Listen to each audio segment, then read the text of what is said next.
Hey guys, tonight we journey back thousands of years to the banks of the Nile to a civilization known for pyramids, pharaohs, and gods that watched your every move. But behind their gold masks and grand temples lies a much harsher reality.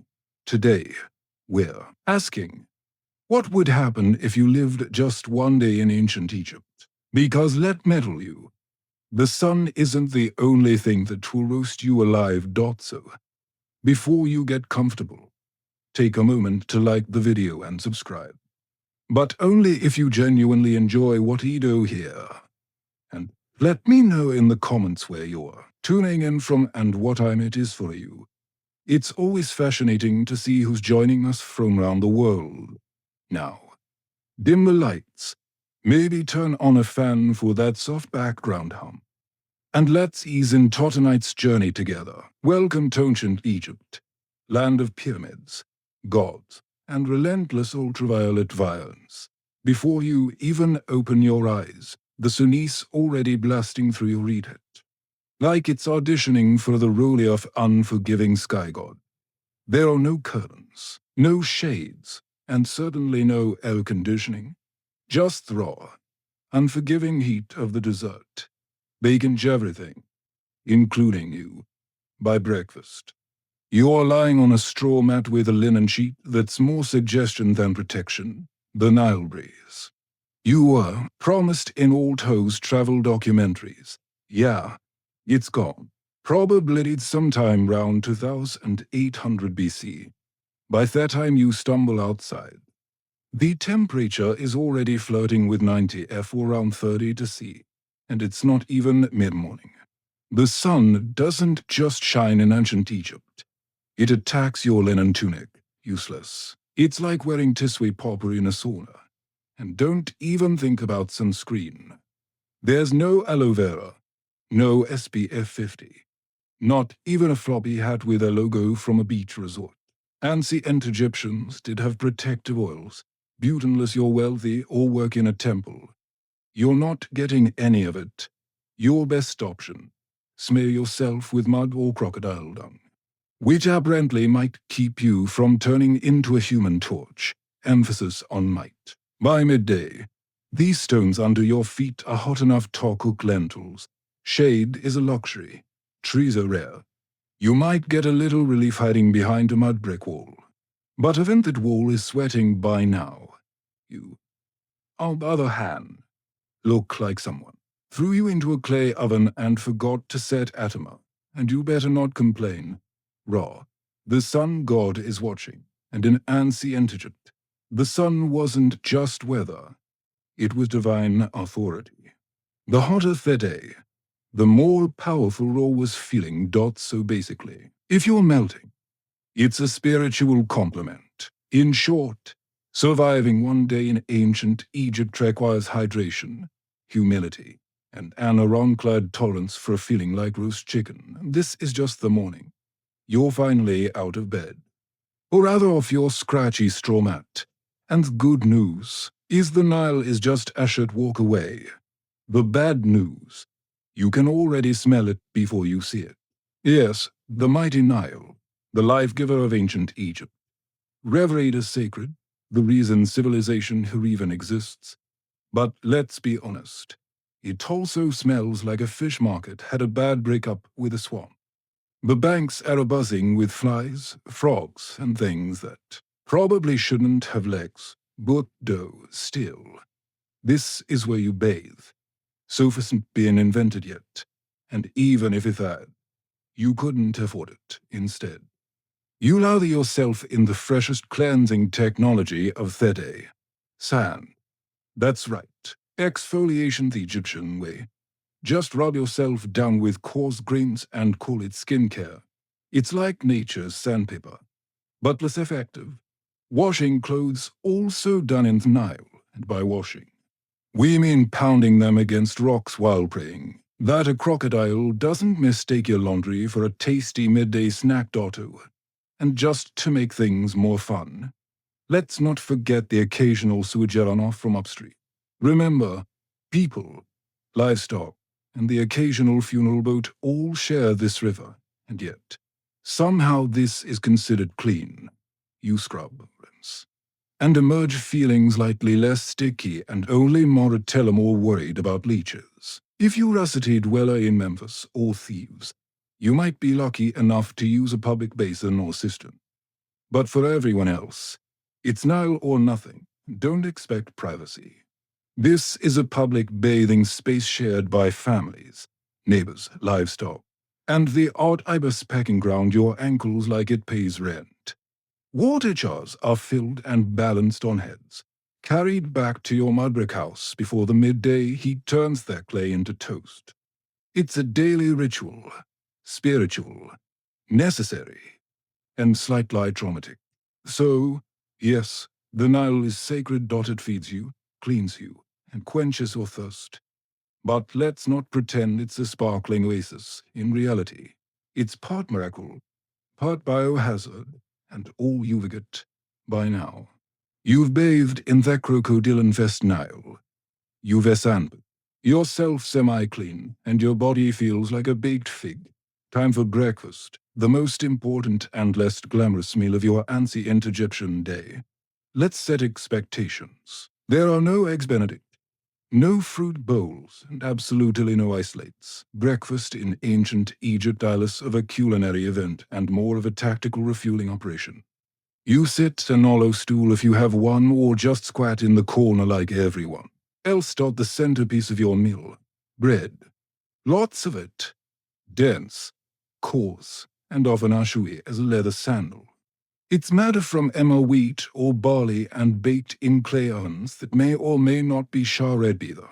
Local rats, and don't be surprised if there's sand in your slice, not as a topping. Just an uninvited ingredient from the grinding stones. A daily dose of minerals, you could say. Then comes the beer. But don't get excited. This isn't crisp, bubbly craft ale. This is thick, cloudy, lukewarm, liquid bread, more porridge than pint. It's packed with calories and vaguely fermented. A medieval smoothie with thiffened taste of sour cereal and survival. Even children drink it. Not to be edgy, but because it's safer than water. At least the brewing process boils out theprosites, unlike the Nile, which we just discussed is basically a petridge.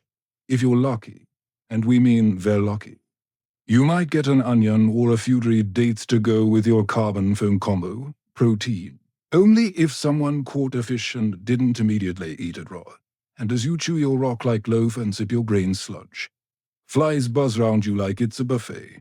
Because it is, for them. You swat at them with one hand, hold your cup with the other, and try not to think too hard about the fact that this is likely the best meal you'll have today. Breakfast in ancient Egypt isn't about flavor. It's about function. It fuels your body just enough to serve until the next time someone hands you another sand-infused brick of bread. Bon appetit. You've had your gritty bread, your chunky beer, and just enough to call yourself functional.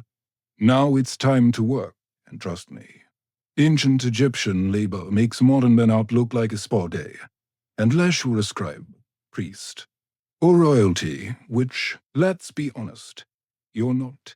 Your job is pure muscle and dust. No air-conditioned cubicle, no coffee breaks, no ergonomic chairs, just sweat, sand, and a constant risk of collapsing by afternoon. If you're a farmer, you'll be ankle deep in Nile mud by sunrise, yanking weeds, or planting barley under thigh of an overseer whose hobby seems to be yelling.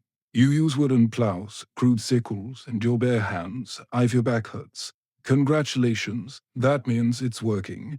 If you're a laborer, things get even more biblical. Imagine hauling multi-ton stones for a temple construction under a blazing sun, while barefoot up ramps made of gravel and prayer. There's no ocean here. You trip. That's a broken ankle and a shrug from the foreman. Working on tombs, that's another level of grind. You're hammering limestone, chiseling out burial chambers for people who will get to rest longer than you ever will. And if you mess up a pharaoh's tomb, Let's just say job security might involve a sealed chamber and a curse. And if you're a woman, you're not off the hook. Domestic work is also physical labor.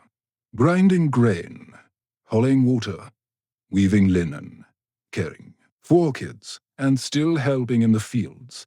Your break is when the baby naps for 7 minutes.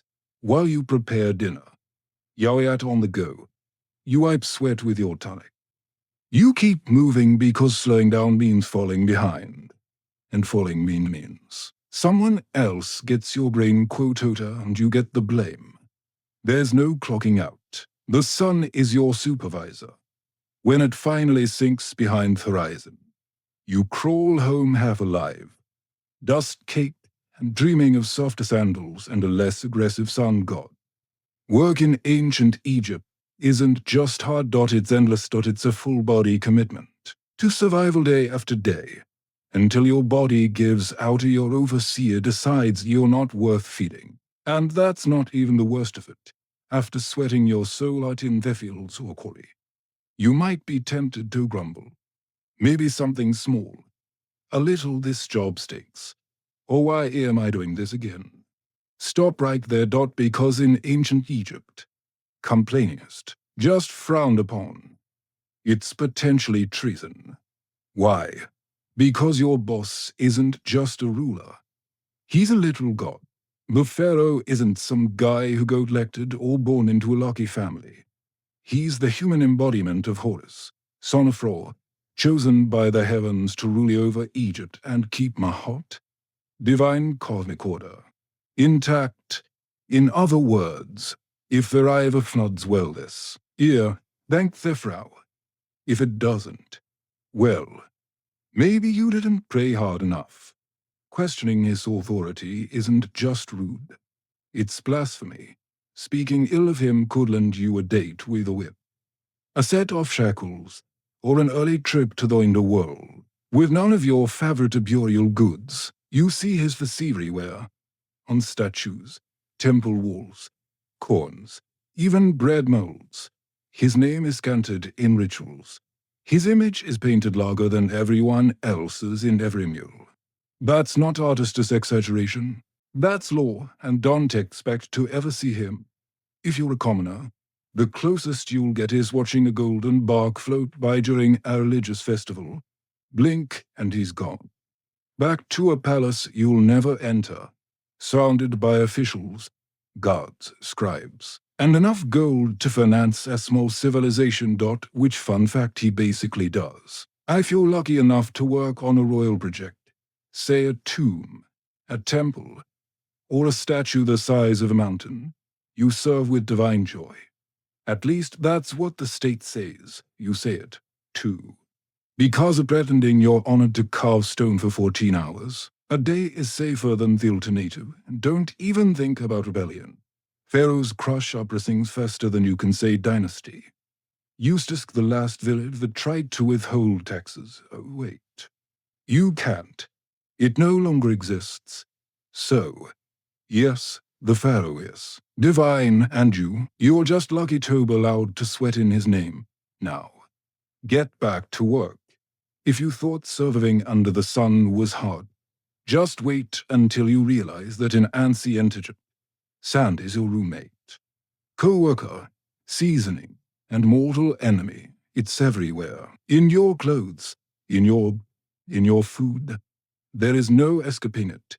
You could be working, praying, sleeping, or minding your own business in the market.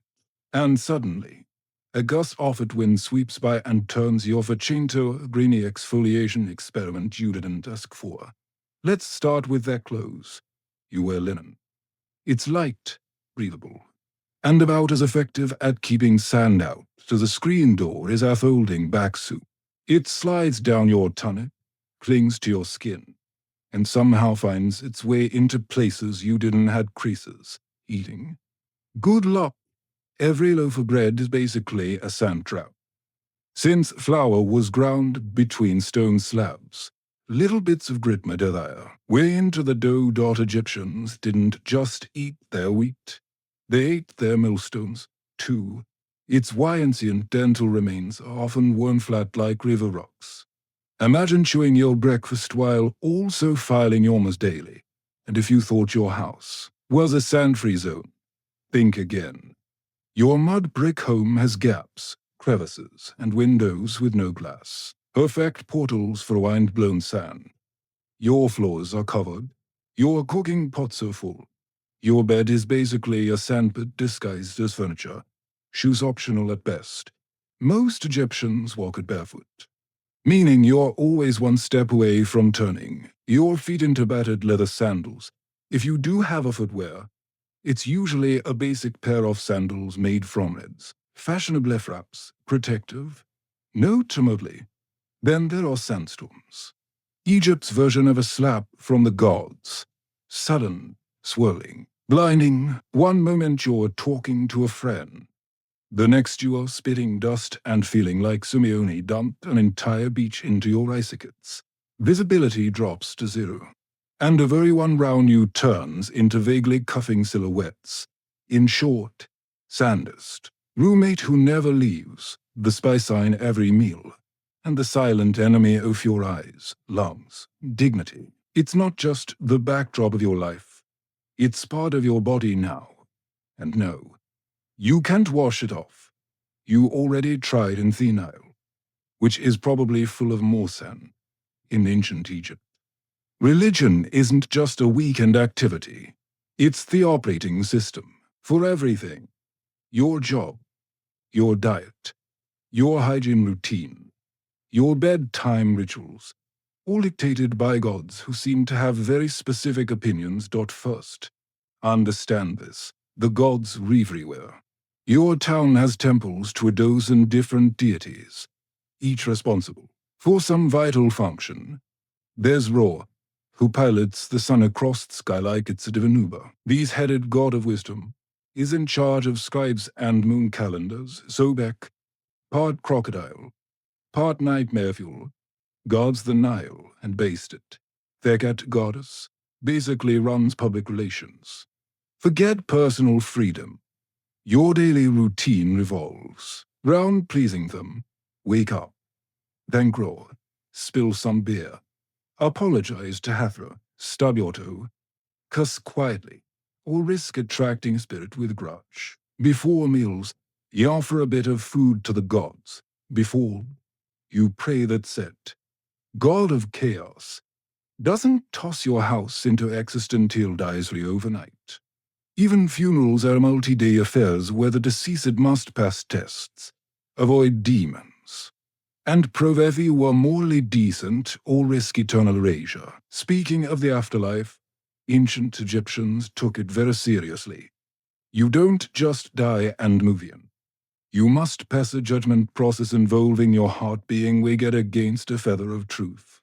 If your heart's heavier because of lies, cruelty, or maybe stealing someone's coat, you're eaten by a meat, a creature with the head of a crocodile, the body of a lion, and the legs of your worst nightmare. So yes, even in death, you're still on probation.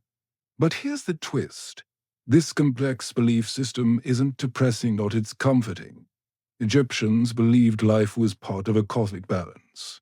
And if you followed the rituals and upheld Mahat, the principle of truth and order, you had a chance at a peaceful eternity, complete with food, family, and maybe a boat.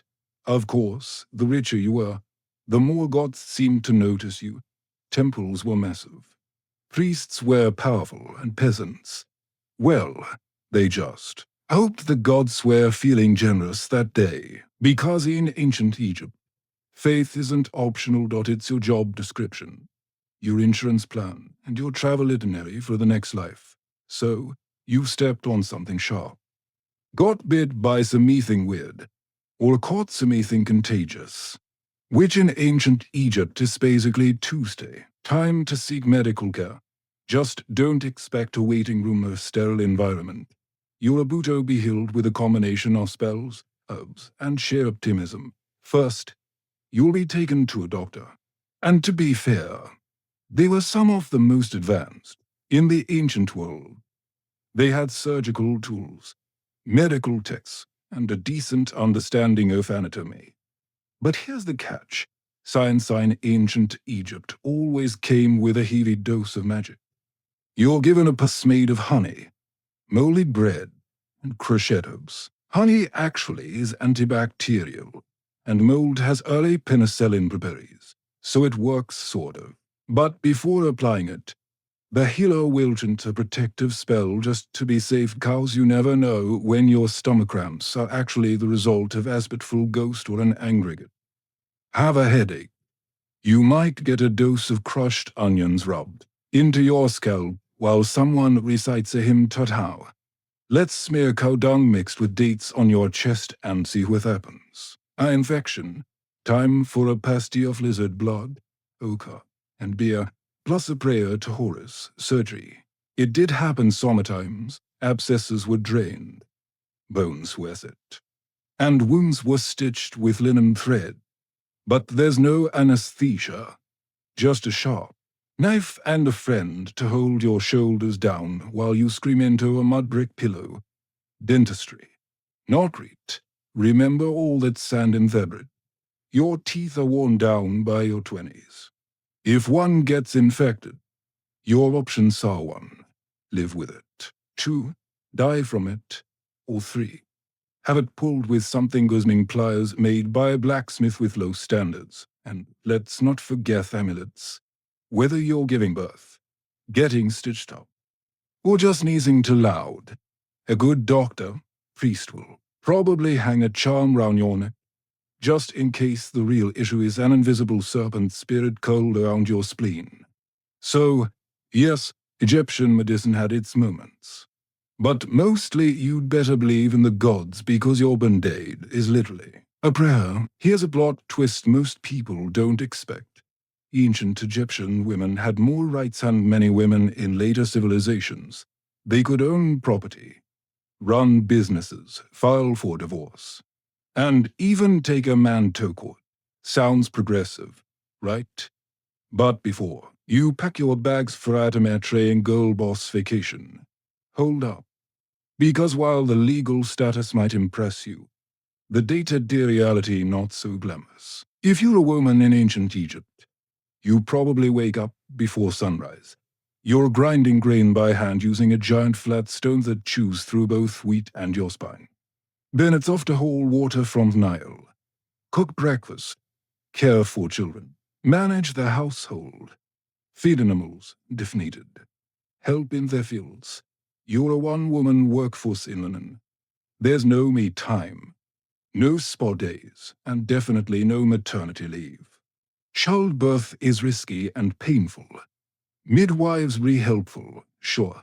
But there are no epidurals, no disinfectant, and no push playlists featuring relaxing harps. You give birth in a hot room with incense, prayers, and hopefully not too much bleeding. Let's talk fashion.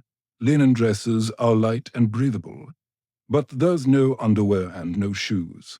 The sun scorches your skin. The sand grinds into everything, and the bugs think you're an all-you-can-eat buffet. 1 a cup? Great. Egyptian women did wear cosmetics, but it's lead-based and applied with sticks that look suspiciously like toothpicks. Now, if you're lucky enough to be born into a wealthy family, things fare better. You might read, write, manage estate accounts, or become a priestess if you're born royal. You could even become pharaoh like Hatshepsut or Cleopatra, who ruled with brilliance and terrifying eyeliner.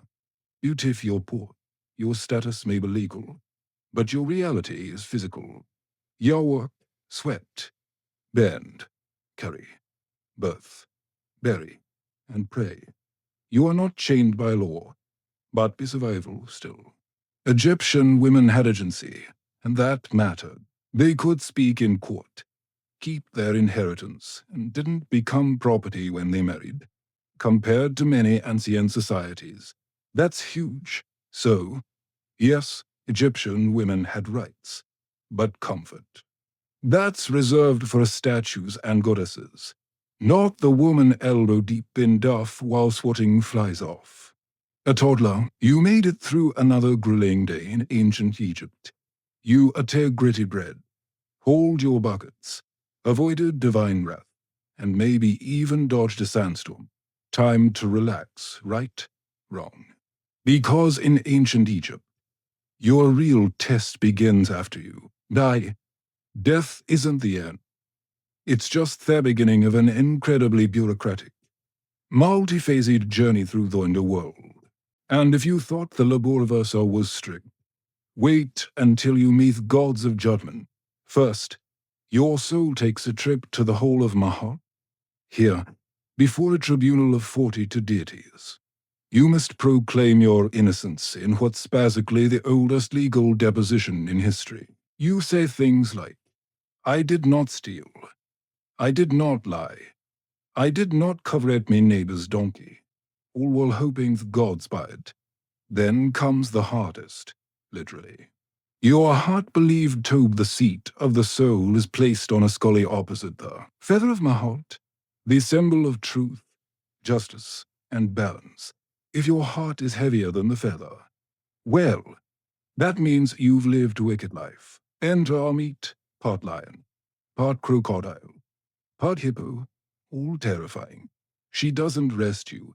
She doesn't find you. She eats your soul, destroying it forever. No afterlife, no second chances. Just eternal non-existence, which in a culture obsessed with eternity is the ultimate punishment. And it gets better. You can doom yourself not just by actions, but by words. One wrong confession, one forgotten line during your judgment, and boom, spiritual rotation. It's like an open book test where failure means getting devoured by a mythological death hybrid. If you do pass, congratulations. You get to enter the field of reeds, a peaceful, idealized version of Egypt where your soul lives forever with boats, with crops, with family, and presumably with fewer sandfleas. But the stakes are enormous. That's where Egyptians obsessed over tomb preparation, funeral rites, and magical texts like the Book of the Dead. A spiritual cheat sheet full of prayers, spells, and helpful tips like don't insult the crocodile god. So yes, the afterlife might be beautiful, but on life you live your life very carefully. One curse word, one unpaid temple tax, and your next stop is lunch from eat. Sleep tight. If there's one small mercy in ancient Egypt, it's this linen. Blessed, breathable linen. Your entire wardrobe and everyone else's is made from this plant-based fabric. It's light, cool, lets your skin breathe in the scorching heat. That's the good news. The bad news, that's pretty much where the comfort ends. Whether you're a farmer, builder, priest, or vendor, you're wearing the same outfit every day for men. A short white kilt or loincloth. For women, a straight sleeveless lined dress. Sometimes held up by straps, sometimes not. If you're upper class, you might have pleat or beads or fancy patterns. If you're not, it's plain white or slightly grayish, depending on how long it's been since laundry day Dotto and laundry day. Your hand scrubbing your clothes in the Nile while hopping. A hippo doesn't emerge Madar. Most people go barefoot. Sandals made from woven reeds or leather reserved for special occasions or temple priests. So, unless you're royalty, expect to spend your days with hot sand between your toes and possibly a sharp rock in your heel. Accessories? Absolutely. But mostly functional. Amulets for protection. Necklaces to show status. And a macket made from powdered coal, which wasn't just for fashion. It helped reduce glare from the sun and supposedly warded off infections. Yes, even eyeliner had a job in ancient Egypt. But no matter how well you dress, the bugs don't care. Flies, gnats, mosquitoes. They treat your Ariat fit as an invitation. You're walking through the day swatting constantly, rubbing on perfumed oils and praying that your linen doesn't stick to you like a wet curtain the moment the sun reaches full strength.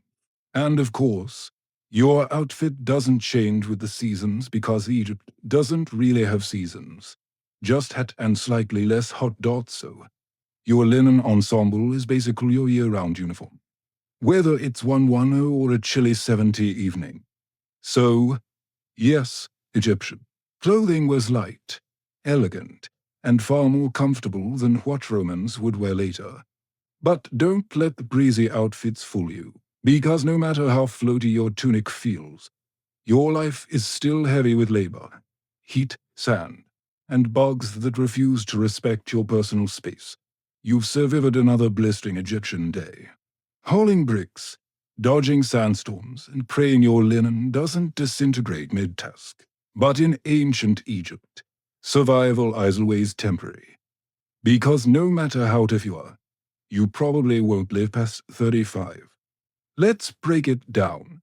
If you make it past childhood, which is already an achievement consigned infant mortality rates where a sky, you're thrust straight into adulthood by age 13. Marriage, work, and child rearing all start early because honestly, you are running out of time. You might die from heat stroke or an infected cut or childbirth or crocodiles or scorpion stings or bad bread. And forget antibiotics. If you get a fever, the best treatment Tishni herbs. And hoping the gods don't have other plans for your soul. But there's the twist. Egyptians weren't scared of death. They planned for it. In fact, they planned for it better than most people plan for retirement today. If you're rich, you commission a tomb, the ancient version of a 5-star eternity suite. You start saving up grave goods, jewelry, food offerings, perfumes, statues even. Tiny servant dolls called Shabaptas to do your chorus in the afterlife. Think of them as spiritual interns who work while you nap forever. Your body is embalmed, wrapped in linen, stuffed with madron, natural salt, and tucked neatly into a painted sarcophagus.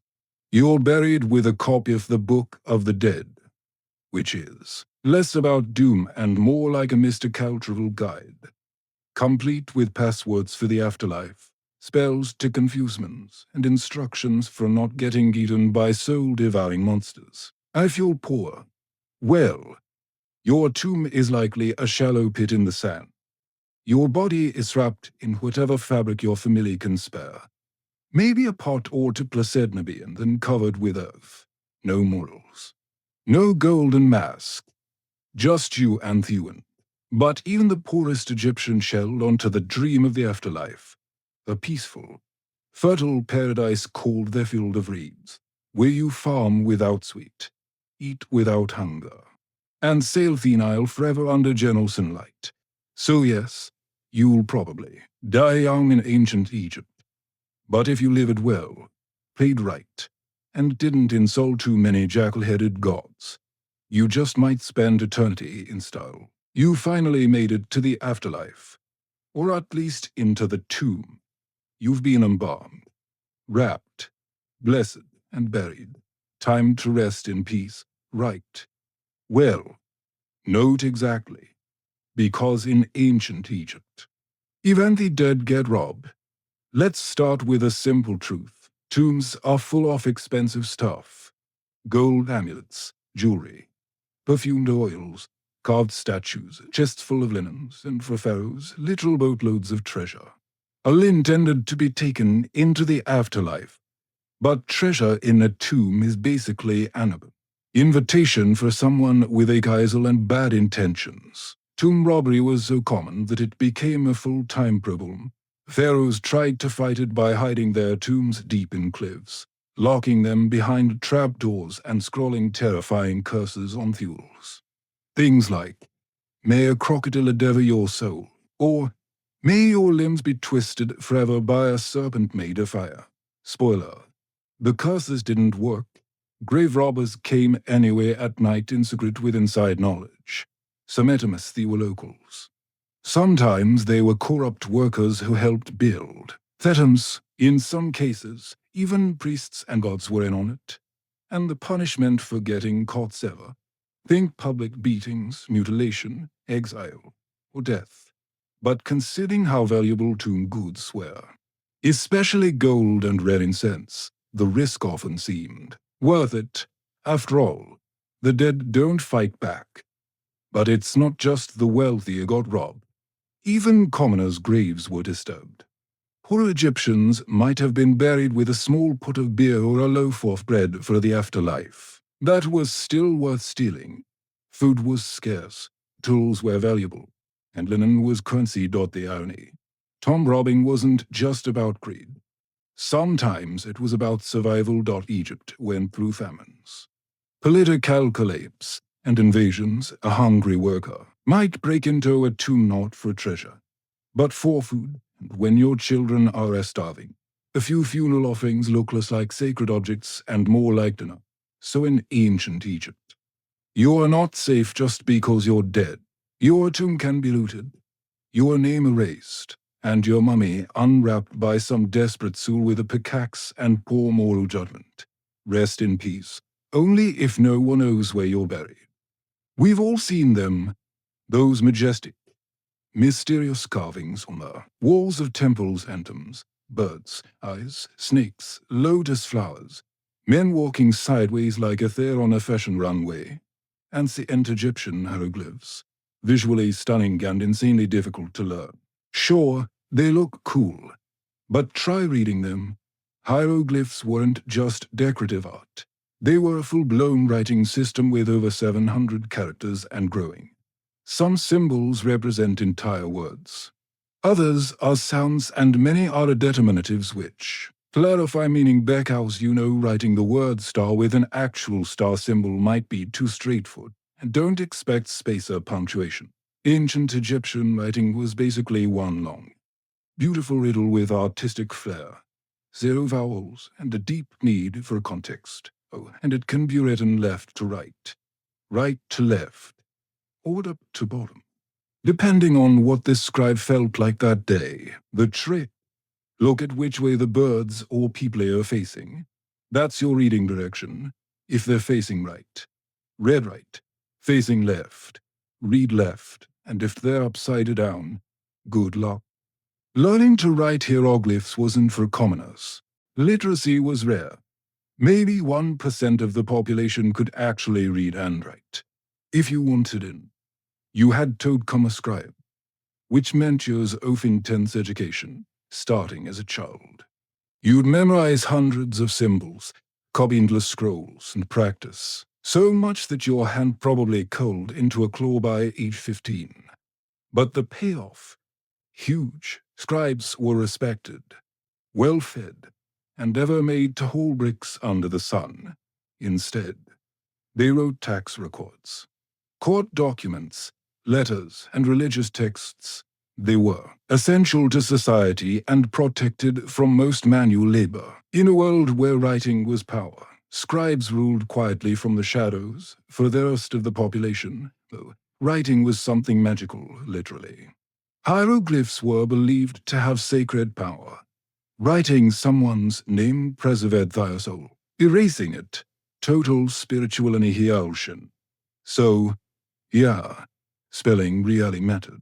So, while hieroglyphs may look like ancient emoji, they're more like a linguistic Rubik's Cube wrapped in myth, math, and mystery. Beautiful. Yes. Easy to learn. Absolutely not. After 14 chapters of heat, hunger, sand, superstition, and back-breaking labor, it's time to ask the big question. Would you survive a single day in ancient Egypt? Let's be honest, probably not. Sure, it's easy to romanticize the ancient world. Golden tombs, lotus-scented, graceful hieroglyphs, gods with animal heads, and a thing for order and beauty. But behind the iconic monuments and stunning art was a world of brutal realities that spared no one but the light. Your average Egyptian day started with a dirt floor, a cloud of flies, and knowledge that if you didn't work, you didn't eat. You walked barefoot on blazing sand, cold water, cooked over open fires, lived shoulder to shoulder with bugs, smoke, and livestock. You're worried about disease, divine punishment, and whether a snake might slither into your sleeping mat. You had no toothpaste, no medicine, nor a retirement plan, and if you were lucky, maybe to changes of linen. You served Agad king who could take your land with a degree, a climate that cooked your skin by noon, and a religion that required you to pass a literal divine test after death just to get into the good version of the afterlife. Let's also not forget things you didn't have. No antibiotics, no sunscreen, no privacy, no plumbing, no painkillers, and no easy escape. Once you were born into your class, that was it. No promotions, no career changes, no finding yourself. You were either a scribe, a farmer, a laborer, a mother, a servant, or dead. And yet, for all this, the ancient Egyptians weren't miserable. They believed deeply in their gods, their purpose, and the beauty of life. They loved music, dance, food, family, and festivals. They joked, they painted. They imagined eternity with an clarity to build stone monuments that still stand today. But for a modern person, without your air conditioning, your filtered water, your Advil, your sneakers, and your smartphone, you'd fold before the second sandstorm hit. So, no, you wouldn't last a day in ancient Egypt. But that's okay because they lasted thousands of years, and maybe, just maybe, that's why we still talk about them. In the heart of ancient Teotihuacan, one pyramid refuses to be forgotten. Its surface is adorned not with peaceful symbols of faith or gentle gods, but with snarling open-mouthed stone serpents. Dozens of them. They jut out from the temple's fade as if frozen in mid-strike. Fangs but eyes wide. This is the temple of feathered serpent, known to many as Temple of Quetzalcoatl. But unlike most temples that reach for the sky with reverence, this one feels different. It feels predatory. From the moment you approach it, there's an eerie sense that you are being watched. The stone serpent heads aren't mere decoration.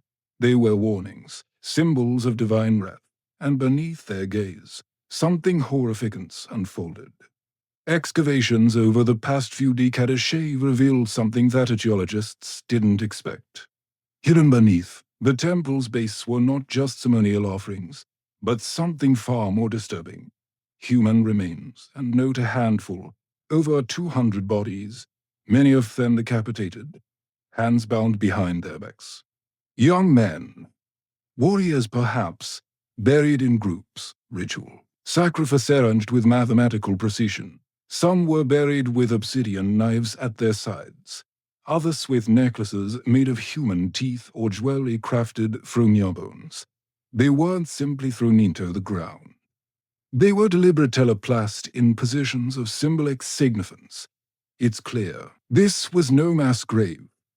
It was a message, a divine transaction carved into stone and sealed with blood. But what kind of belief system justifies such horror? Who demanded so many lives be taken at once? The Temple of the Feathered Serpent wasn't just a religious building. It was a theater of power, a place where rulers fused cosmology, warfare, and fear to maintain control over a city of more than 100,000 souls. And this ritual bloodletting may have been the cost of keeping the cosmos in balance, as you stand before this temple today, gazing at those stone serpents. You're not just looking at art or architecture. You're looking into the eyes of a civilization that believed the gods needed blood and that they had every right to deliver it. But who are these people who commanded sick violence and vanished without a trace? The answer lies in the shadows of Teotihuacan. Before the mighty Aztec Empire, before the Maya carved their cosmic calendar into stone, there stood a city unlike any other in the ancient Americas, Teotihuacan. Its name, given by Theleteristics, means the place where gods were born, and when you walk its immense avenue of the dead, flanked by pyramids that scrape the heavens, You start to understand why. At its height around 100 to 250 CE, Teotihuacan was a sprawling metropolis of over 100,000 people, making it one of the largest cities in the world at the time, rivaling ancient Rome, Alexandria, and Chang'an in size and influence. It was a city meticulously planned. Wide boulevards, gridded streets, apartment compounds housing extended families, multi-story structures made from volcanic stone, and at the center of it all, three massive pyramids: the Pyramid of the Moon, the Pyramid of the Sun, and the Temple of Feathered Serpent. But here's what makes Teotihuacan different. No one knows who built it. Seriously, to this day. We don't know the name of the people who constructed this place. We don't even know what they called themselves. There are no written records, no king's name carved into stone. Teotihuacan seems to have been a society ruled not by a single monarch, but perhaps by a council, a theocracy or something altogether foreign to our understanding of ancient power. And despite this anonymity, their influence was colossal.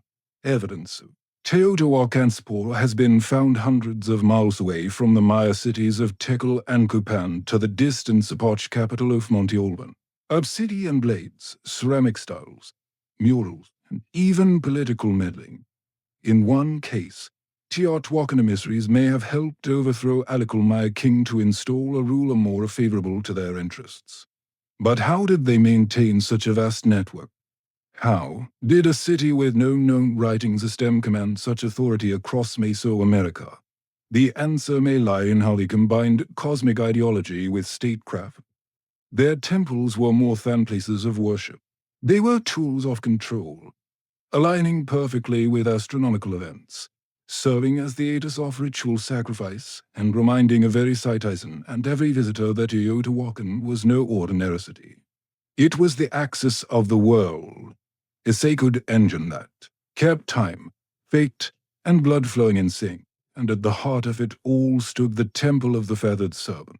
To understand that temple, you must first understand the deity it was dedicated to, the Feathered Serpent, known later by the Aztecs as Quetzalcoatl and to the Maya as Golkin. This figure is one of the most enigmatic gods in all of Mesoamerica, but in Teotihuacan, centuries before the Aztecs rose to power, the Feathered Serpent was already a central, possibly supreme divine force. But here's the paradox. What kind of god is both a serpent and a bird? Think about that. Serpents slither through the underworld.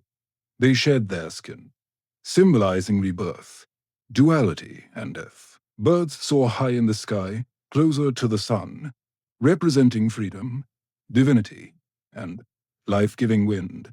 To combine these two, earthbound and sky-dwelling, death and life, chaos and order, was to create something entirely cosmic, something terrifyingly powerful. The Feathered Serpent wasn't just a god. He was a bridge between worlds. On the facade of the temple, carved in deep relief, we see dozens of his images: goggle eyes, bared teeth, plume-emmed headdresses. Some historians believe these represent the god himself. Others suggest they're warriors or priestly figures adorned in divine regalia to signal their authority. Either way, they're everywhere. The temple is covered in these snake-bird hybrids, as if the structure itself breathes with divine presence. But the Feathered Serpent wasn't just a god of the heavens. He was intimately tied to sacrifice. Blood was the fuel that kept the cosmos in motion, and Quetzalcoatl, Oblato remembered as a gentle, civilizing deity, had a much darker role in Teotihuacan. He demanded offerings, and not just of maize or incense, but of life itself. In some myths, he descended into the underworld to retrieve the bones of dead and create humankind. But to bring life from death, there had to be a trade. The gods sacrificed themselves for humanity, and humans in return were expected to do the same. The Temple of the Feathered Serpent wasn't just a monument to faith. It was a cosmic engine designed to link the sky, the earth, and the underworld through ritual. Every stone, every serpent head, every buried victim fed into that system. Teotihuacan didn't just worship feathered serpent. They embodied his logic, paradox, power, and blood, and the most disturbing truths were hidden beneath these eddies for centuries. The temple of feathered serpents stood silently, a weathered, imposing structure half swallowed by time. Locals whispered legends, scholars made guesses. But no one could have imagined what was buried beneath its layered stones until archaeologists broke through in the late 1980s and early 2000s. What they found wasn't just unexpected, it was unsettling. Hidden beneath the temple's fountains were a series of long sealed chambers and pits, each filled with carefully arranged human remains. These weren't the messy results of war or disease. These were deliberate sacrifice, systematic, ritualistic, cold. The victims, numbering over 200, were young men, many between 15 and 25. Some wore necklaces made of human jawbones. Others had their hands tied behind their backs. A few were decapitated. Obsidian knives, sharpened black as night, were scattered nearby, the unmistakable tools of ritual slaughter. And this is where it gets darker. The arrangement of the bodies followed geometric and symbolic patterns. They weren't buried randomly. They were placed in quadrants, cardinal directions, possibly to mirror their cosmos. Even the number of bodies mattered. It wasn't just about death. It was about meaningful death. Offerings surrounded the victims: jaguar, bones, serpents, exotic shells from the distant Gulf Coast, figurines and obsidian blades that had never been used in battle. This wasn't punishment. It was a gift. These young men, most likely warriors, had been selected not to die in disgrace, but to die as part of something transcendent, to the Teotihuacanos. The very act of building a temple may have required human sacrifice. It was as ivory stone had to be consecrated with blood. Every layer raised only after an offering had been made. The deeper you dig, the more sacrifice you find in one chamber. Archaeologists discovered deliberate tunnels filled with mercury and mica materials associated with the underworld. The floor, glimmered like water. Was this a symbolic passage to the land of the dead? A mirror of the night sky? The more they excavated, the more it felt like the temple was not built on top of death, but constructed to encase it. The blood didn't stain the stone by accident. The stone was meant to hold the blood, and all of it was for the gods. Look closer at the temple of feathered serpent, and you'll notice something strange, something unnerving. It doesn't just sit on the landscape. It aligns with the universe. Teotihuacan wasn't built randomly. The entire city was laid out along precise cosmic axes. Its central avenue of threaded runs at a 15 angle of true north. Not a mistake, but a deliberate shift. Possibly toe-lined with the setting of the Pleiad star cluster or the sun on specific ritual dates. The Temple of the Feathered Serpent sits directly along this avenue, locking it into a grand celestial blueprint. But what were they trying to align with? Archaeologists and archaeoastrology debated this for decades. Some suggest the temple lines up with the equinox sunrise. Others argue it connects to Venus, the planet most sacred to Mesoamerican civilizations, often associated with war, sacrifice, and a birth. When Venus rose or set, wars were declared, offerings made, and temples activated with ritual fire. Even the temple's dimensions seem intentional, the repetition of the number 7. The number of visible planetary bodies appears in its step platforms. There's symmetry, rhythm, and a stunning understanding of both earthly math and cosmic cycles. And beneath the surface, more clues. In 2003, archaeologists uncovered a tunnel beneath the temple, not a crude passage, but a deliberately constructed subterranean world. The walls were once covered in powdered pyite, a shimmering mineral that would have reflected light like starlight. Combined with mercury pools and microlined walls, the tunnel seemed designed to replicate the cosmos itself. To walk through it would be like traveling through the Milky Way. A symbolic journey to the underworld, or perhaps Torbirth, was this temple, not just a place of sacrifice, but a cosmic machine, a portal that aligned earth, sky, and the spiritrium. Some scholars believe Teote saw time as circular, not linear. Every ritual, every building, every sacrifice wasn't a wartime event. It was part of an eternal cycle, death leading to war, sacrifice fueling rebirth. That temple's alignments may have helped predict celestial movements, coordinativists, and more importantly, time when to offer blood. The Temple of the Feathered Serpent wasn't just looking at stars. It was trying to speak to them. The Temple of the Feathered Serpent wasn't just a spiritual beacon. It was a political weapon. Its very design was meant to overwhelm, to intimidate, to remind every viewer, local or foreign, who held the reins of Oentiotoken. Imagine standing in its shadow 1,800 years ago. You, a visitor from a smaller city-state, would revisit the Avenue of the Dead. Already it be the sheer scale of Teotihuacan. But when you reached the Temple of the Feathered Serpent, you'd freeze. The serpent heads stare at you, their fangs bared, jaguar symbols growl from stone. The plaza had once held massive gatherings, not just for celebration, but for public ritual. You might even witness a sacrifice. The ruling elite of Teotihuacan understood something crucial. Fear is power, and nothing stirs fear like divine wrath. By orchestrating ritual executions in broad daylight, surrounded by cosmic symbols and death imagery, they sent a clear message. The gods are with us, and we're not afraid to feed them. But this wasn't chaos. This was theater. Priests in feathered headdresses and obsidian masks would chant, dance, and spill blood, turning cosmic myth into political performance. It wasn't just about pleasing the gods. It was about reminding everyone watching that the city's rulers had direct access to Thedivine. They alone could open the heavens or summon rain, protect the people, or destroy their enemies. Even the architecture helped reinforce this propaganda. From the temple's upstairs, leaders could look down upon their plaza. They controlled not just the narrative, but the very physical space in which it unfolded.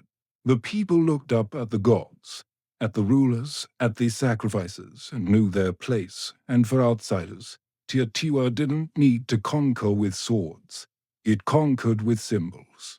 Visiting dignitaries would carry home tales of awe and terror. They would speak of the feathered serpents, the endless avenues, the blood rituals that lit the sky red. In a world where echoes ruled through fear, Teotihuacan positioned itself as their chosen mouthpiece, and the Temple of the Feathered Serpent was the loudest voice of all. At its peak, Teotihuacan waste heartbeat of Mesoamerica, a city of fire and stone, of gods and blood, a city that seemed destined to last forever. But around the year 550 CE, something changed, something broke.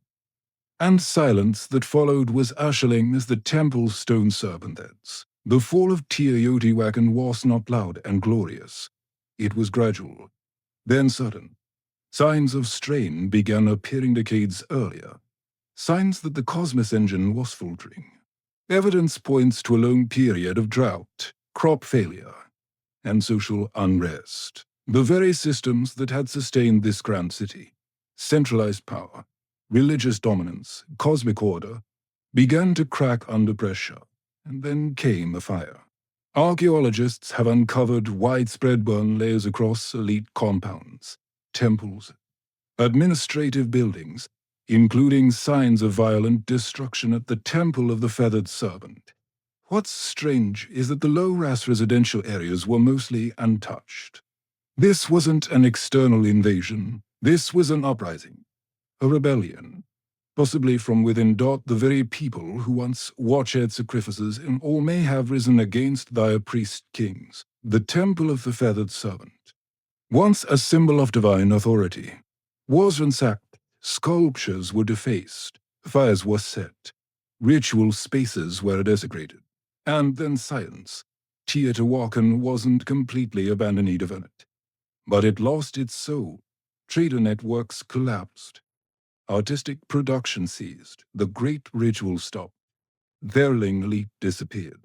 The temple no longer spoke, and yet the mystery only deepened. Because while the city faded, its memory endured. Centuries later, these texts arrived in the Valley of Mexico and stumbled upon its ruins. They were it. They believed gods had built this place. They named it Teotihuacan, the place where gods were born. They built their own myths round its pyramids, revering it as sacred ground, even as they had no idea who its original builders were. To them, the temple of the feathered serpent was not a ruin. It was a relic of divine truth.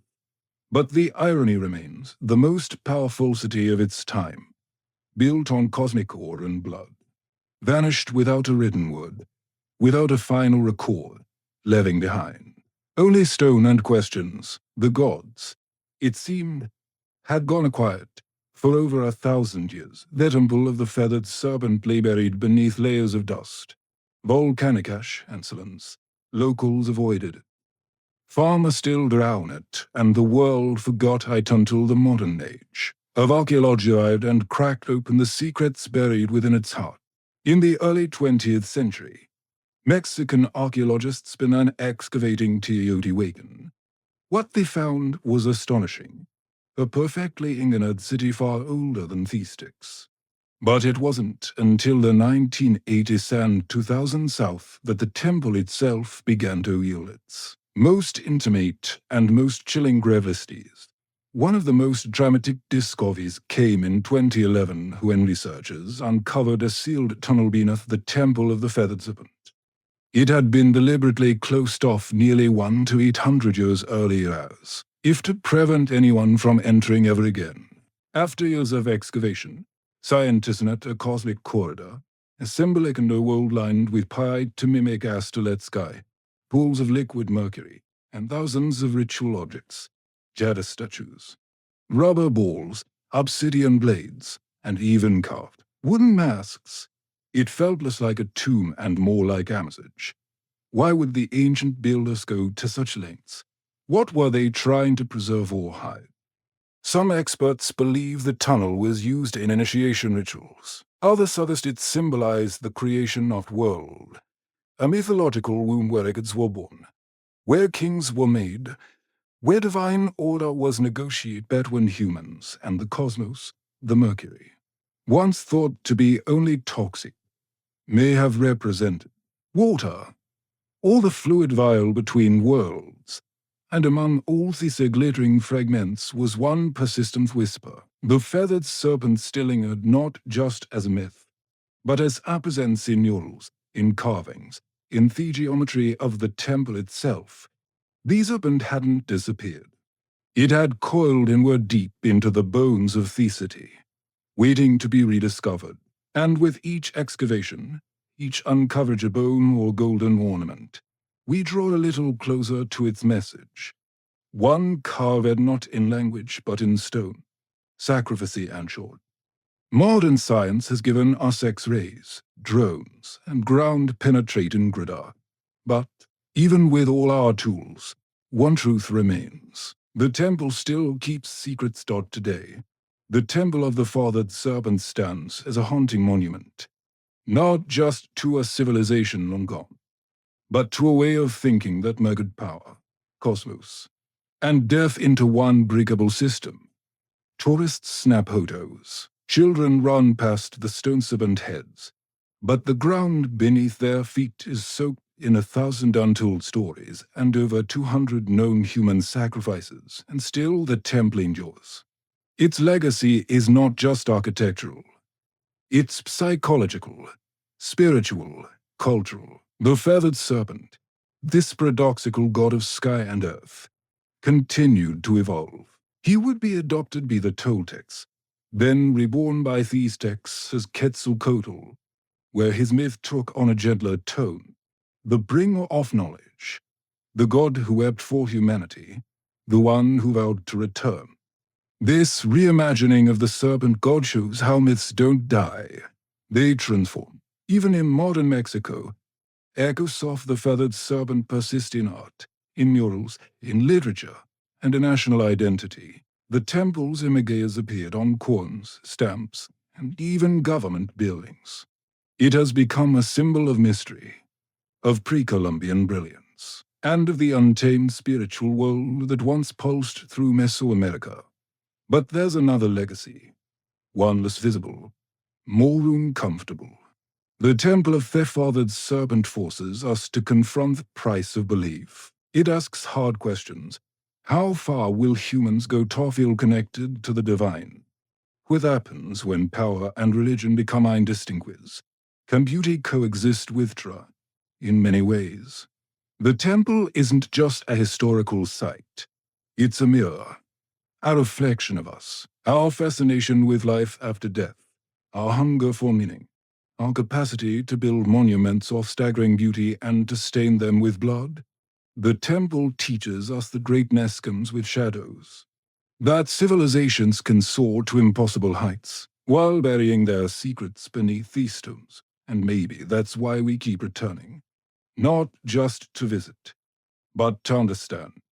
Because deep down we know Serpent is still watching, not tossed right, but to mind. Remind us of what we once were and what we still might be. Before we spoke in words, we spoke in rhythm, tens of thousands of years ago, long before the invention of writing. Even before the birth of language itself, early humans began to create something that could only be described as sound with intention, not speech, not melody, but rhythm, a hand slapping hollow bark, a stick tapping a stone, a foot stomping earth in time. Somewhere in that ancient repetition, something magical emerged. The first drum beat. It wasn't cold music, it wasn't colored anything, but it felt like something, like communication, like movement, like emotion taking form. Anthropologists have uncovered evidence of primitive percussion instruments dating back over 30,000 years. These were likely matter from natural materials, tree trunks, hollowed-out cords, stretched animal hides, nothing fancy, nothing preserved. But these rudimentary drums were not toys or idle distractions. They served real purposes, to warn, to summon, to connect. Imagine a tribe scattered across a dense forest. One beat from a distant drum and others knew danger is coming, or a celebration has begun. Or the gods are listening. The earliest drums weren't just tools. They were extensions of the human body, a heartbeat externalized, a pulse that could be felt across a valley. Drumming wasn't something you watched or listened to. It was something you participated in together round fires, under stars, in caves where echoes made the air itself vibrate. These ancient rhythms became a language of emotion, joy, grief, warning, hope, all expressed not in syllables or symbols, but in patterned sound. Before the first flutes were carved, before string instruments were dreamed of, the drum was already alive, anchoring us in time, giving shape to ritual, and uniting individuals into tribes. In that way, the drum became humanity's first instrument and perhaps its first form of collective identity. No matter where on earth people lived, they created something to strike, something to beat, something to mark the moment. Because even when we had notes, we had rhythm. That rhythm was everything. In the cradle of early human civilization, drums were not just instruments. They were sacred voices. Every tribe, every culture, every corner of the earth developed its own rhythm. But the purpose was nearly universal, to commune with the unseen. In Africa, where some of their world's earliest drums emerged, rhythm was deeply intertwined with life, death, and ancestry. The gam carved from a single tree and wrapped in goat skin was believed to contain three spirits. That of the treeite was carved from the animal whose skin gave it voice, and the craftsman who brought it to life. Played in circles, the gem didn't just accompany rituals, it was the ritual. Then there were talking drums capable of mimicking human speech through pitch and tone. In West Africa, these drums carried messages across miles, relaying news, warnings, births, and deaths from one village to the next. Long before the telephone, humans were already drumming their messages through Zelensky across the oceans. Native American tribes treated the drum as a living entity. It was the heartbeat of Mother Earth, played in ceremonies to honor ancestors, summon healing, or with the souls of the dead. The large powwow drum played by a circle of drummers was both a musical and spiritual engine. Communal pulse that aligned humans with nature and spirit. In Australia, the Aboriginal people used clapsticks and percussive stomps in the sacred dream time, a mythic era of creation. In the Arctic, Inuit shamans struck frame drums to enter trance states, seeking visions or communicating with spirits during long, dark winters. These weren't performances. These were acts of survival. Healing, storytelling, and connection to drum was to remember, Todrum was to belong, and always it was communal. Drums brought people together into sacred circles, synchronizing goods and intentions. No sheet music, no stage, just bodies moving, hand striking, soul string, unified rhythm. It didn't matter where on earth you stood, if you heard a drum. In the distance, you knew something sacred was happening. Something that words alone could never express. From sacred circles to bloody battlefields, the drum has always spoken. Sometimes with comfort and sometimes with command. As human societies evolved into kingdoms and empires, drums transformed into tools of domination, instruments of order, and weapons of fear. The earliest armies didn't have radios or megaphones. They had drums. In ancient China, massive drums called bo were struck to coordinate troops across the strains. With a single resonant boom, commanders could signal a charge, retreat, or flanking maneuver. These drums weren't just loud, they were strategic. Each rhythm meant something specific. And trained soldiers knew how to listen, even through the chaos of battle. In Mesopotamia, temple drums were used to announce rulers and summon the public. But in times of conflict, they echoed through city walls, terrifying enemies with a deep, relentless thunder. It wasn't just percussion, it was psychological wear. When the Romans marched, they brought with them the temnum, a phromedrum used in processions and by cults like that of Cybele. Though not a battlefield instrument in the way horns and standards were, it carried symbolic power, a sound of empire, discipline, and order. But no army wielded drumskeet like the Ottomans. Their matab bands, the world's first known military orchestras, unleashed an overwhelming storm of drums, cymbals, and horns before battles. The relentless pounding, of course, giant kettle drums, double-headed bass drums struck true into the hearts of enemy forces. Some rope-and accounts describe soldiers freezing in panic before even seeing the Ottomans paralyzed by sound. Drums also enforced power off the battlefield. In royal courts across Asia, Africa, and Europe, drum ensembles announced rivals, marked coronations, and underscored political rituals. To beat a drum was to declare power is present. Even enslaved people in the Americas used drums as tools of resistance. On plantations, rhythmic communication kept culture alive and helped orchestrate secret rebellions. The drum, even under oppression, refused to be silenced. So whether it signaled a divine right, military discipline, or of fear, the drum has always carried a message. This is who rules, this is who marks, and this is the rhythm of war. As civilizations branched out across continents, So too did the rhythms, evolving in form, purpose, and philosophy. In the East, drums became tools of precision, spirituality, and ceremony. In the West, they leaned into military power and eventually orchestral grandeur, to worlds, to pots, one heartbeat.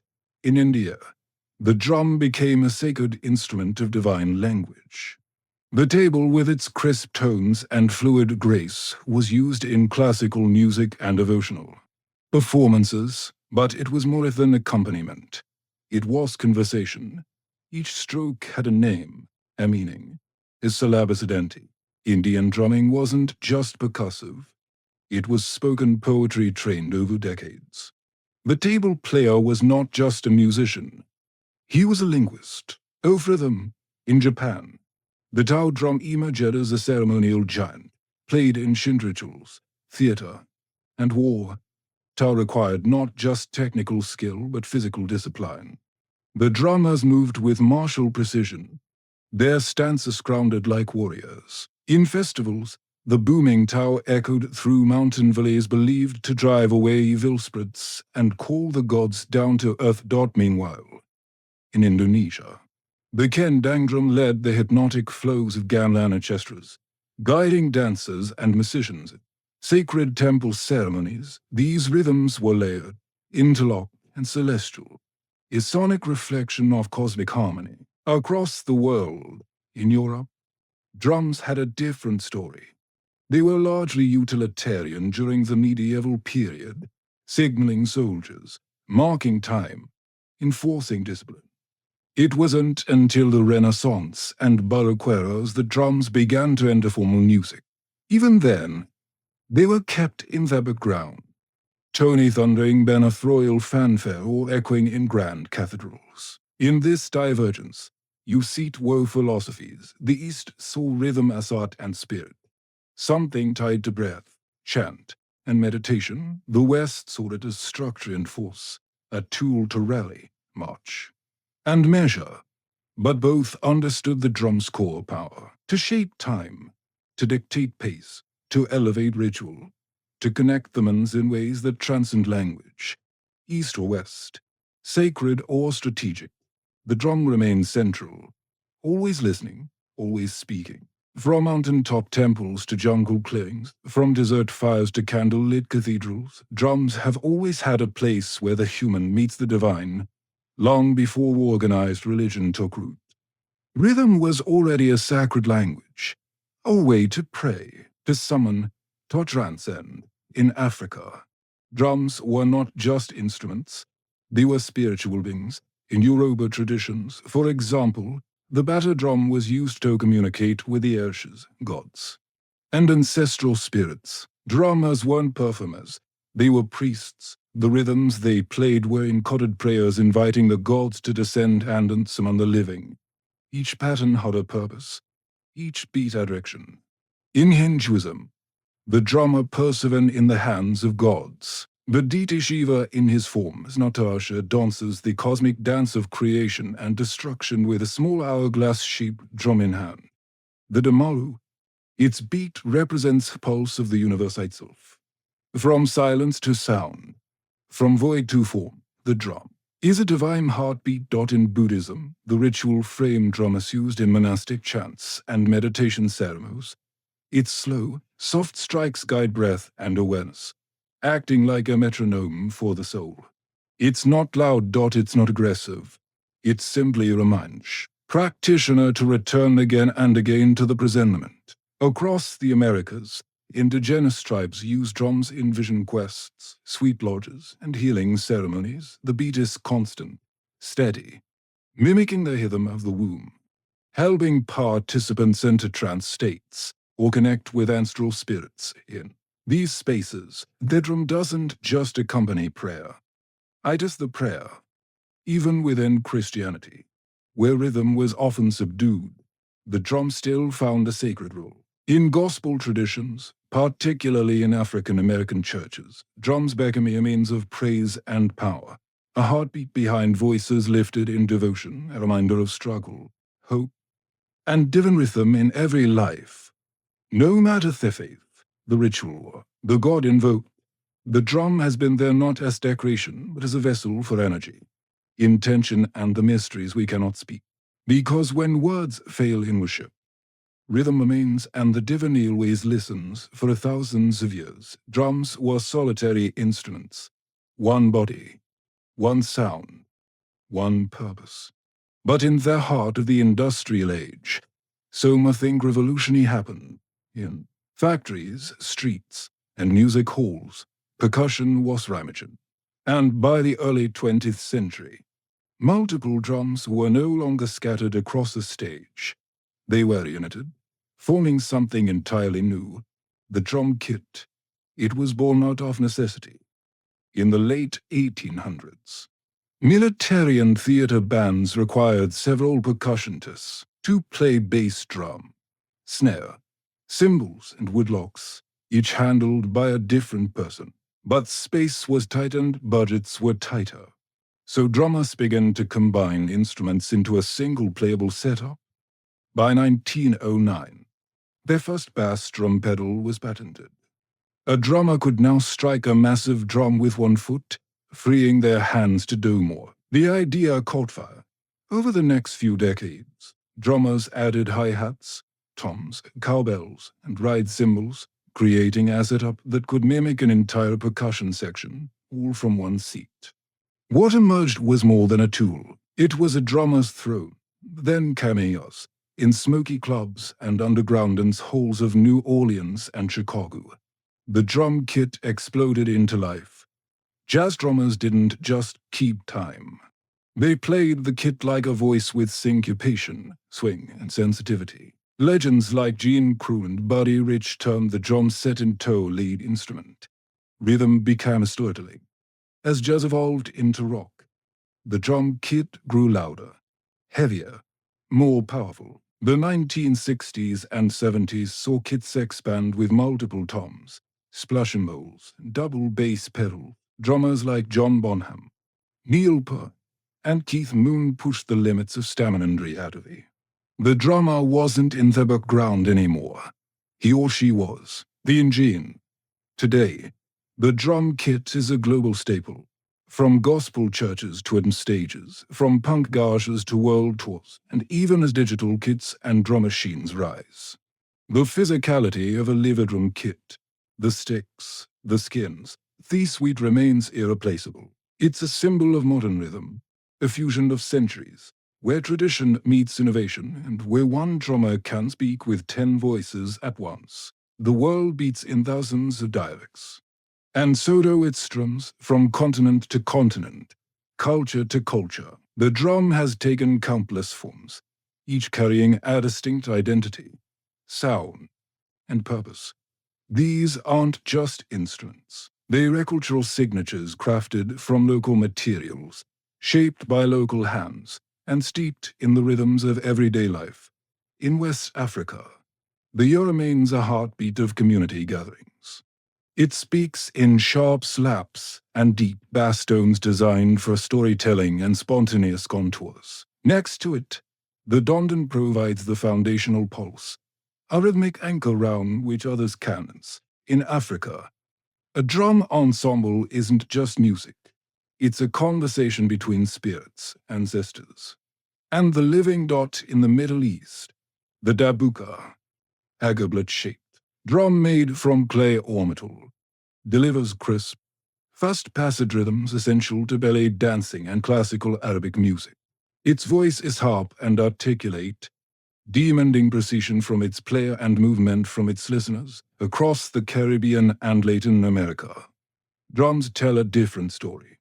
One born from resilience and fusion, the conga, bongo, and timbo reflect the blend of African, indigenous, and Spanish influences. In Cuba, the sacred bar drums are used in Santeria rituals, each drum speaking a divine language tied to the ashes. In Brazil, the thunder of Cerro and Cuca drive somber parades through the streets, infusing joy into protest, prayer, and carnival. In India, the mridangam and tabla dominate South and North Indian classical music respectively. These drums are so precise they are tuned to pitch, blurring the line between rhythm and melody. Each finger movement matters, each stroke carries centuries of tradition. Then there's the frame drum, one of the oldest in human history, appearing in everything from Persian deaf to Irish bodhran, from shamanic tools to folk ensembles, played with fingertips, mallets, or brushes. It's proof that even simplicity can be good. What unites them all? Purpose, whether guiding dance, healing, ritual, or revolution, each drum reflects the soul of its people. Their rhythms carry geography, history, and identity. The global drum family isn't just diverse, it's universal. Because no matter where you go, the earth still holds with rhythm. As the 20th century drew to a close, the sound of drums began to change. Not in rhythm, but in texture. The physical gave way to the programmable. The sweaty palms, their wooden sticks, the calloused fingertips, all began to share space with circuits, pads, and software. The age of digital drums had arrived. It began in the 1970s with primitive drum machines, allied devices like the Rhythmicon, Roland K78 that used analog circuits to simulate basic beats. At first, they sounded robotic, even awkward, but musicians saw something else: consistency, control, and endless possibility. Then came a revolution. In 1980, Roland released Theta 808, a drum machine so iconic. Its deep, booming kick and crisp snare would go on to define entire genres. Hip-hop, techno, electro, and trap were all born in part from its synthetic pulse. It was no longer about mimicking acoustic drums. It was about creating new sounds entirely. As digital audio progressed, so did the tools. Electronic drum kits like Theral and Fade drums allowed drummers to play naturally while triggering thousands of sampled or synthesized items. Artists could now rehearse lently, record without microphones, and switch drum kits with the press of a button. With computers came digital audio workstations, doors like Ableton, Full Studio, and Logic.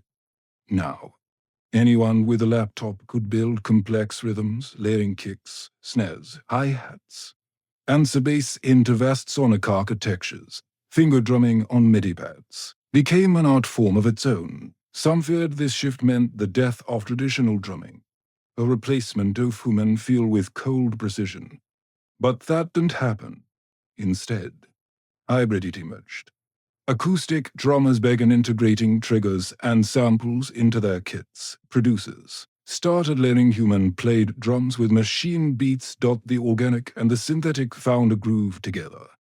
Digital drums didn't raise the past. They reimagined it. And today, we live in a world where a single person in a bedroom can build rhythms once requiring interior gestures, where ancient grooves from Africa, Asia, and the Americas can be sampled, twisted, and given new life in lit. Dance floors, the tools have a change, but the purpose remains the same: to move bodies, to shape time, to make silence speak. Across every era, every empire, and every evolution in technology, one thing has never changed: the drum remains our oldest and most enduring voice, from ancient fire circles to modern concert halls. From sacred rituals to digital dance floors, the drum has never been just about music. It's about connection to ourselves, to each other, to something bigger. It is the heartbeat we all share, not metaphorically, literally. Because even before we're born, nestled in the womb, the first rhythm we ever hear is that of our mother's heart, steady, safe, alive. And when life begins, we chase that rhythm forever. The drum has been our companion through joy and war, through worship and protest. It has marched beside kings and risen with rebels. It has echoed through temples and subway tunnels. It speaks in every language. Because it is a language, one that bypasses thought and speaks directly to the body, the bones, the blood. In moments of grief, we drum to mourn. In moments of ecstasy, We drum to celebrate, and in the quiet spaces in between, we drum to remember who we are. Today, percussion continues to evolve. You can find handpan street musicians weaving new age rhythms on city corners. Indigenous communities preserving Ghanaian drumming traditions against all odds. Stadium drummers rallying crowds in unison. Children banging pots and pans with instinctual joy. Even artificial intelligence is learning rhythm.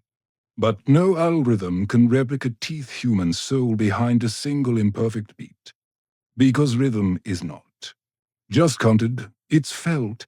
And maybe that's why the drum has outlived empires and trends. Because deep down we all crave the anchor of time. The shared pulse that tells us we're here together now.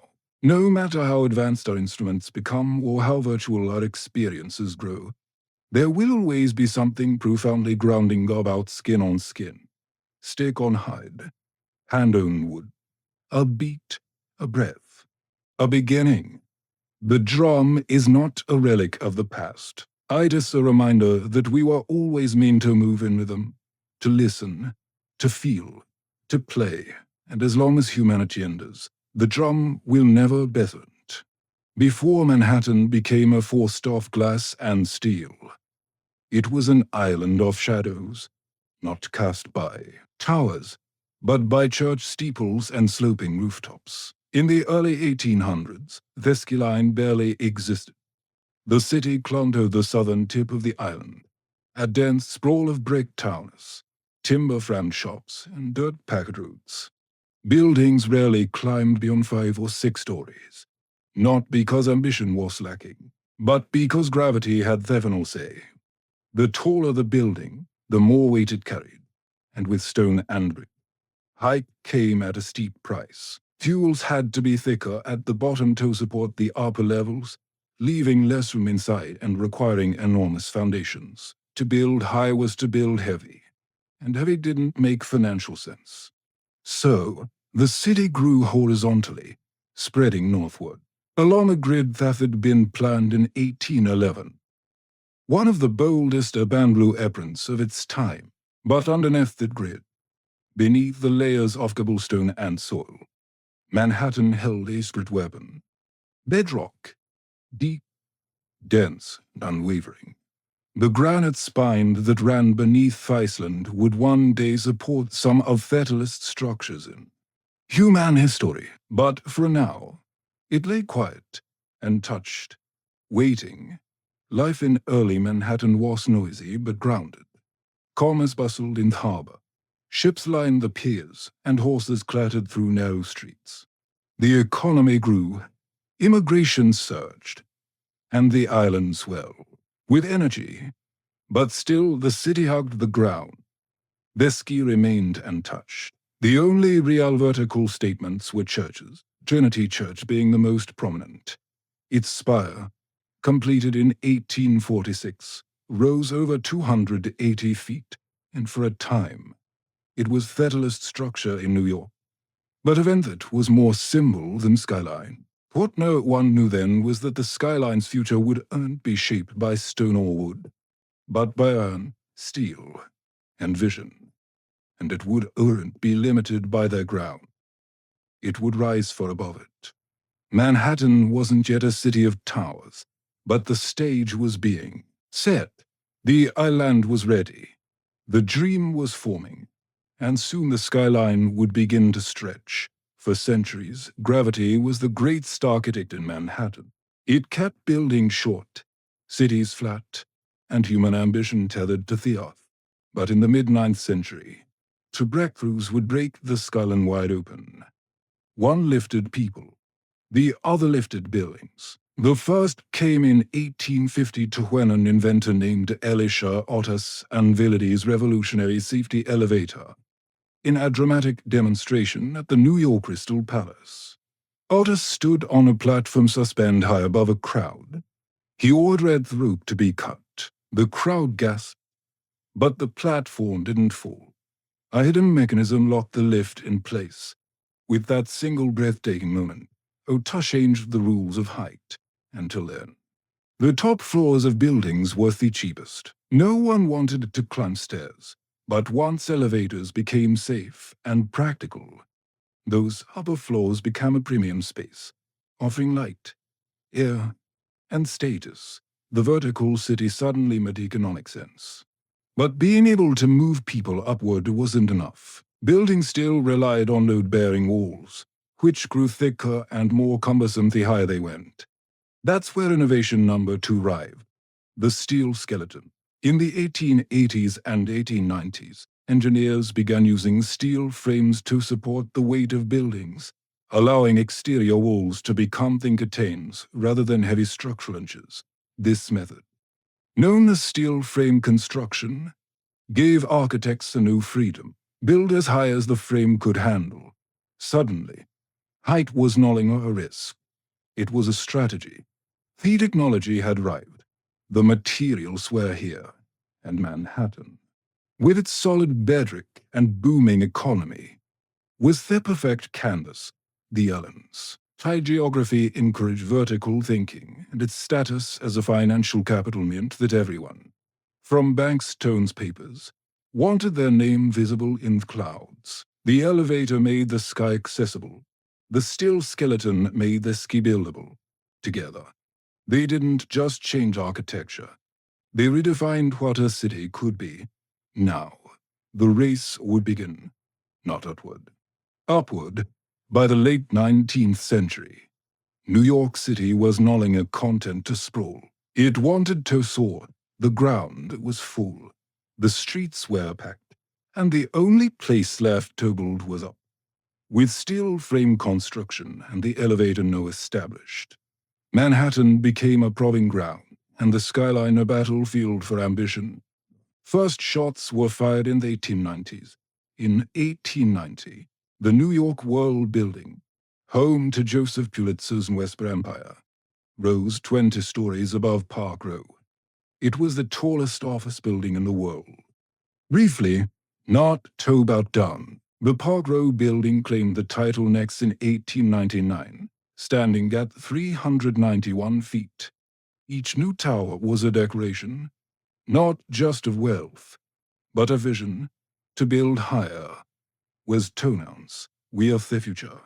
Soon the skyline began to sprout with steel giants. The Singer building, completed in 1908, stood at 612 feet, becoming the tallest building in their world and the first structure to surpass the height of the spire of Trinity Church, which had held the record for over 50 years. But even that wouldn't last. In 1913, the Woolworth Building took the crown. Designed by architect Cass Gilbert and funded in cash by retail magnate Frank W. Woolworth, it rose 790 feet over 55 stories in a soaring display of neo-Gothic beauty. Dubbed the Cathedral of Commerce, the Woolworth wasn't just tall. It was majestic, an architectural sermon about America's threes as a modern power.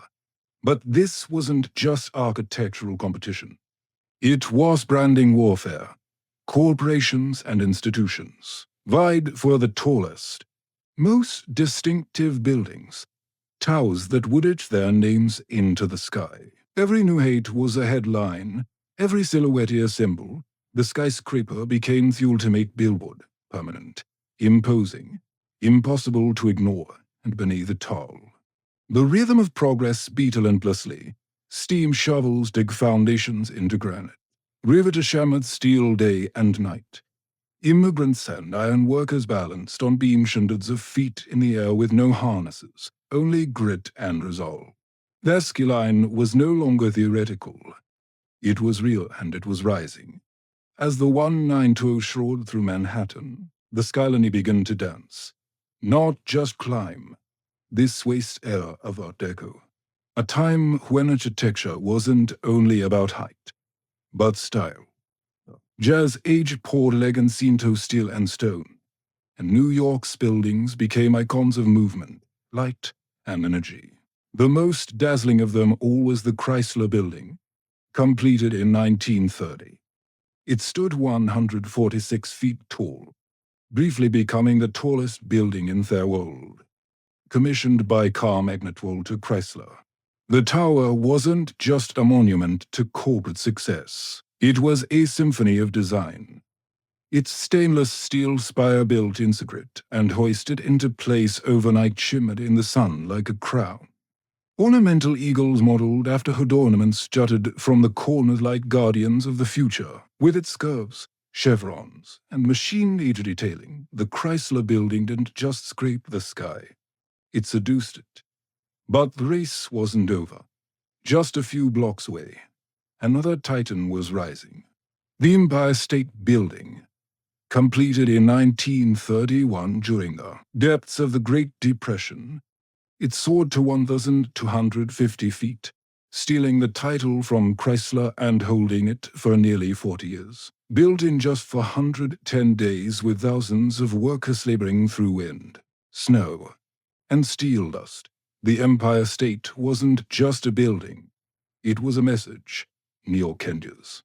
While much of the country struggled, Manhattan pushed upward and its buildings mirrored the era's dual identity. Elegant but aggressive, optimistic yet competitive, the Art Deco style captured the contradictions of their time.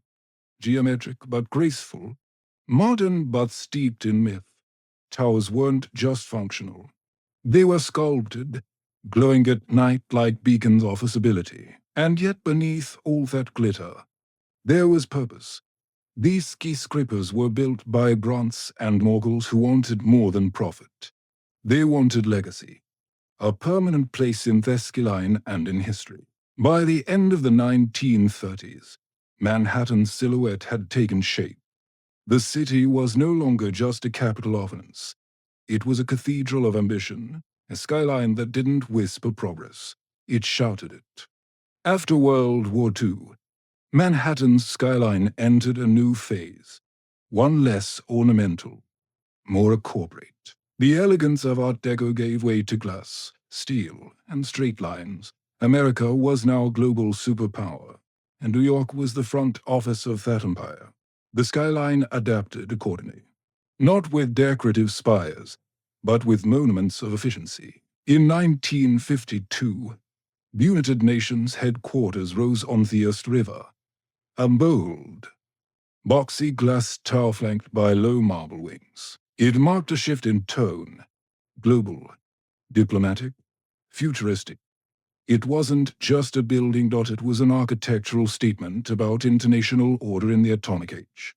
And it set the tone for what would follow. Next came the Lever House in 1952 and Seeger Building in 1958, both defining examples of the nationality. These towers with their curtain walls of reflective glass and steel frames were minimalist by design, free of decoration. Stripped of sentiment, they didn't look like cathedrals or castles. They looked like machines, precise, modern, and ruthlessly practical. The Serum Building, designed by Ludwigmas Fenderia, was especially influential. Its bronze-tinted glass, uniform grid, and open plaza introduced a new kind of urban presence, not to impress with flourishes, but to project discipline, and power. This was corporate architecture at its peak. Cold, beautiful, and authoritative. As businesses boomed, so did the skyline. Midtown became the hub for America's major corporations, banks, media companies, law firms. These new skyscrapers didn't compete for beauty. They competed for square footage, for location, and for presence on their horizon. Gone were the soaring spires and goggles. In their place stood mirrored monoliths, anonymous jaunts that reflected not just the clouds, but the ambitions of Wall Street. And yet in their silence and simplicity, these towers spoke volumes. They told the history of a country obsessed with growth, precision, and modernity. They defined the corporate era, shaping the look and feel of cities across the globe. But even amid all this glass and steel, one thing remained true: the skyline was still a symbol. Only now it whispered power rather than shouted beauty. By the late 1960s, New York was already a vertical masterpiece, but it still had room to dream bigger. That dream took shape at the southern tip of Manhattan, where a pair of identical towers would soon alter Thescaline forever. They were bold, controversial, and unlike anything their world had ever seen. They were the twin towers of the World Trade Center. Conceived as a hub for global commerce. The World Trade Center project was overseen by the Port Authority of New York and New Jersey. Architect Minoru Yamasaki designed the buildings with a radical minimalist approach. Vertical lines, aluminum cladding, no setbacks. Each tower would rise over 160 feet, dwarfing rebuilding before them. The ambition wasn't just architectural. It was ideological, a statement of global connectivity, a new temple for capitalism. Construction began in 1966 to make room. An entire neighborhood, Radio Row, was raised. Their foundations required a revolutionization known as the Slurry Wall, allowing engineers to build deep in Todd's soft riverbed while holding back the Hudson. It was one of the most challenging engineering feats of its time. When completed in 1973, the Twin Towers weren't universally loved. Some critics called them sterile or boxy. Others mourned the loss of the ornate towers of the past. But to many, the towers were a pure presence, bold, confident, and commanding. They didn't dance with their ski like the Chrysler. They didn't taper like the Empire State. They stood firm, twin pillars of certainty and scale. More than just buildings, the World Trade Center became an international school of business, of unity, of American might. People came from around the world to visit the observation decks, to dine at windows on the world, or simply to stare up in awe from their plaza below. For nearly 3 decades, the Twin Towers dominated Lower Manhattan. They anchored the skyline, giving its symmetry and gravitas, and while other cities built taller structures, none carried the iconic weight of those two towers rising side by side. The skyline had changed on Segan, this time, not with ornament or artistry, but with monumental ambition. On the morning of September 11th, 2001, the Manhattan skyline changed forever.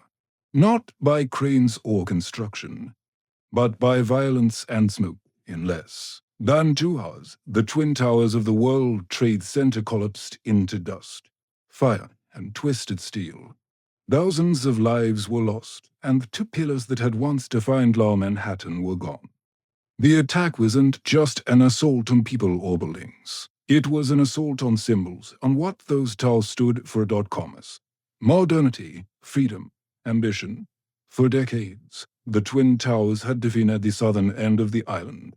Their clean, monolithic forms had become a visual shorthand for New York itself. Now, that skyline was fractured. In the days and weeks that followed, Lower Manhattan became a wound, open, smoldering, raw. Where once there had been heightened light, there was only absence, and that absence echoed. Photographs of Thescaline looked hollow. The familiar salute was broken, and the space that had once pulsed with global energy became known as ground. So, for the first time in a century, Manhattan was building up. It was morning.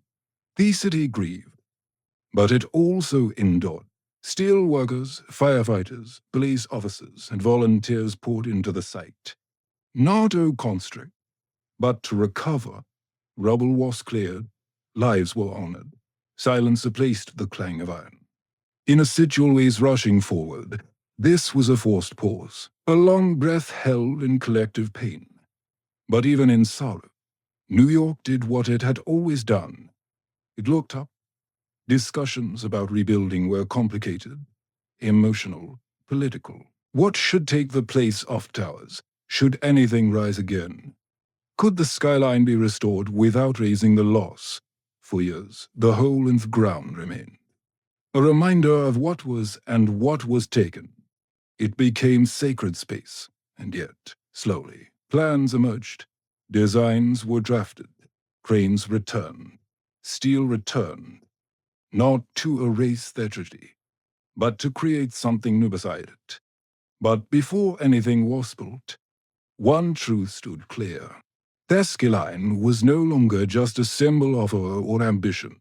It had become a memorial, a silhouette shaped by both triumph and tragedy. And the story wasn't over. In the aftermath of devastation, a city known for its speed, ambition, and movement paused. Not to surrender, but to reimagine, rebuilding the Manhattan skyline. After 9/11 wasn't just a matter of architecture. It was a matter of identity. What would rise in place of Twin Towers? Could anything? The answers came slowly. In 2003, a design by architect Daniel Libeskind was selected for the New World Trade Center site. It wasn't just about height. It was about healing, memory, and renewal. The plan would blend commercial space with public memorials, parks, transportation, and light. It wasn't a return to what had been. It was a statement of what could be. At the heart of it all stood a new tower. One World Trade Center originally called the Freedom Tower, rising from the northwest corner of Ground Zero. It would become the tallest building in the Western Hemisphere at 1,776 feet, a number chosen to echo there of America's independence. But this wasn't just about patriotism. It was about defiance, about reaching up again despite loss. Construction began in 2006 and in 2014. One World Trade Center opened its doors clad in shimmering glass and standing light. A crystal obelisk. It didn't try to imitate the past. It offered something new, reflection. Both literal and symbolic. The building changes with this key. Glowing, darkening, disappearing, depending on the light. It is presence without organs beside it. The 9/11 memorial opened in 2011 to deep woods, where the original towers once stood, each with a continuous waterfall and the names of fallen etched into bronze. It's not just part of the skyline. It's part of the city's soul. The new skyline took years to take shape. Other towers rose, 3 WTC, 4 WTC, and 7 WTC, each one sleek, modern and purposeful together. They are present not just a city rebuilt, but as it transformed. New York didn't just replace what was lost. It evolved. It honored the past while building for the future. And in doing so, it reminded the world of something deeply American and deeply human. You can knock a city down, but you can't keep it from rising. Today, the Manhattan skyline is more than a collection of buildings. It is a living symbol of ambition, of resilience, of the American dream itself. No other silhouette in the world carries so much weight. It's etched in top pop culture, history, and memory. You can draw it with 5 lines, and people will recognize it instantly. It tells history. A story of bold engineers and Philistine workers, of architects who imagined spires that pierced clouds, and of immigrants who crossed oceans to help build them. It speaks of risk, reward, and reinvention, the constant churn of New York itself. It has never been finished, and it never will be. Theskiline is alive, always changing, in recent years. It stretched even higher, but not in low Manhattan. This time, the vertical race moved uptown, along Billionaires Row, super slender residential towers like 430 to Park Avenue, Central Park Tower, and 111 West 57th Street now rise like needles above Midtown. These skyscrapers are feats of engineering, pencil-thin, wind-stood, and made for the ultra-wealthy. Critics call them sky-piercing expressions of inequality. Others see them as marvels of modern ambition. Meanwhile, in Hudson Yards, an entirely new neighborhood has appeared with gleaming glass towers, public art, and corporate headquarters where rail yards on sprawl. The skyline now stretches farther west, evolving with the city's changing needs and ambitions. But even as it grows, the skyline holds its past tightly. The Empire State Building still glows at night. The Chrysler still gleams at sunrise, and One World Trader Center stands solemn and proud. Theskyline remembers what came before, even as it reaches for what's next, more than any monument or statue. It is Theskyline that defines New York.